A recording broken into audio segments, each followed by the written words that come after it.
Have you ever just felt a little strange? You know, like you don't quite fit in the world? Well, today we're going to dive into a really cool framework from philosopher Dr. Omer Ayugan that gets to the very heart of why we all feel that way. Right? This feeling. It's this universal sense of unease, maybe even a kind of longing. And it turns out it's not just some line from a sad song. It's actually a fundamental part of our biology. The whole human experience, everything from family to language to the chaos of social media, it can all be traced back to just a few core truths about us. So let's jump right in with the first one. Okay, so the first key to understanding our whole deal, it all starts the second we're born. And this is a biological fact that Dr. Ayugan says is maybe the single most important fact in the world for explaining why we act the way we do. Just look at this comparison. It's really stark, right? Think about it. A foal can walk literally within hours of being born. A kitten gets independent pretty fast. But a human baby? We are born completely, utterly helpless. We are without a doubt the most vulnerable animal there is at birth.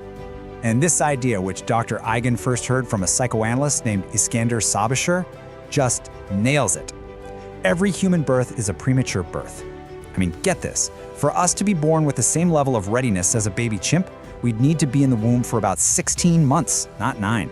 So, biologically speaking, we're all born about halfway done. We're just kind of thrown out into the world, totally unprepared. And the fallout from this? It's huge. Our total helplessness as babies creates this deep, lifelong need for other people, starting with our family. It kind of bakes in this fundamental feeling of not quite belonging, like we're always searching for that security of the womb that we left way too early. And this is crucial. It makes language absolutely necessary. It's our main tool to connect, to ask for food, for comfort, and eventually to build our entire world. And that leads us straight to our second key.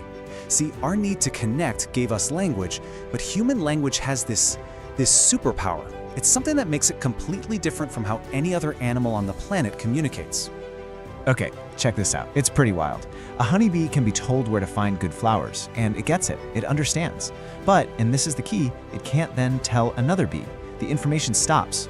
Now look at a parrot. A parrot can repeat what it hears, so it can transmit info, but it has no clue what it's actually saying. It doesn't understand.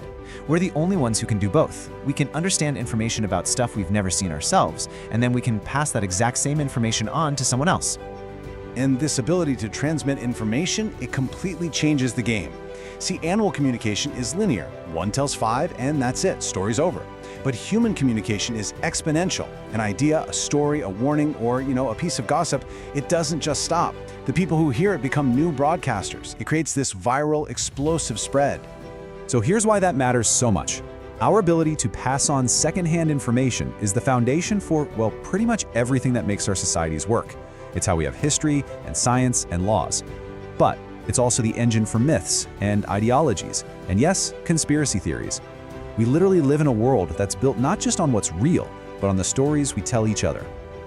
All right, so if you take that unique human superpower for telling stories and you plug it into modern technology, what happens? Well, that brings us right to the third key, and it explains the beautiful, chaotic mess we're all in today. For most of human history, just keeping information alive was this incredibly difficult, fragile process. Think of it like a salmon swimming upstream. A text only survived if some scribe somewhere decided to copy it by hand. Then, boom, the printing press comes along and makes the salmon immortal. You can make perfect copies. And then, the internet and social media, they didn't just speed up the stream, they turned it into an unstoppable global flood.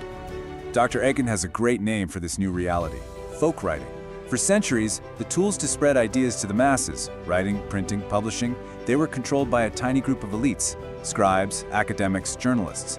The regular person, the folk, they could talk, sure, but they couldn't broadcast. Social media changed everything. It didn't just give everyone a voice, it gave everyone a printing press. And the result? It's a seismic shift in who gets to control the narrative. This isn't just about post-truth or facts not mattering. It's that the microphone has been passed from a few gatekeepers to, well, everybody. And that's led to this absolute explosion of voices and stories where everyone is now a publisher and an editor all at once. So, we're born vulnerable.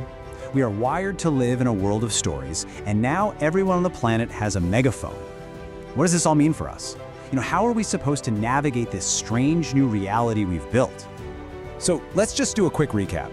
Our whole journey starts with this biological helplessness that gives us a lifelong need for security and connection. We meet that need through language, our superpower, which lets stories spread like wildfire.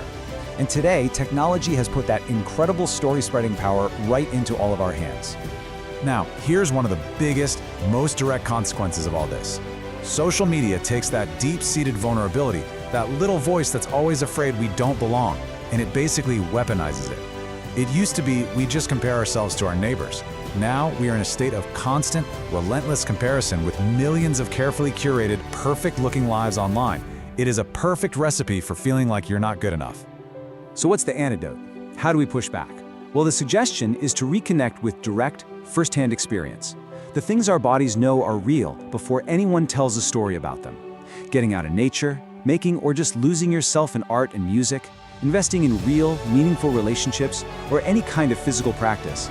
These are the things that ground us in reality that's not just an endless scroll of other people's stories. And that really leaves us with a big question, doesn't it? Our biology and our technology have thrown us into this ocean of infinite stories, some true, some false, some helpful, some harmful. The great challenge for us now isn't a lack of information, it's that we're drowning in it. And the real task for every single one of us is to figure out which stories are actually worth listening to and which ones are worth building a life around.